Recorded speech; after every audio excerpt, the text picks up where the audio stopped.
दिगंबराय देवाय भस्मोत्फुल्लितविग्रहाय श्मशानवासिने नित्यं भूताधिपतये नमः।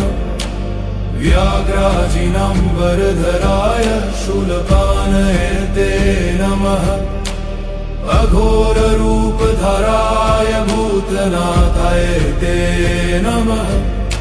त्रिशूलधारिणे तुभ्यं खट्वाङ्गधारिणे नमः।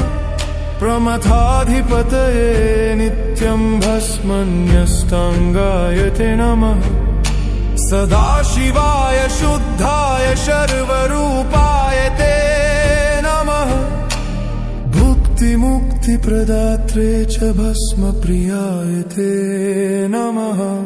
भस्मभूषितदेहाय व्याघ्रचर्मोत्तरीणे रुद्राक्षमालाभरणाय व्योमकेशाय ते नमः।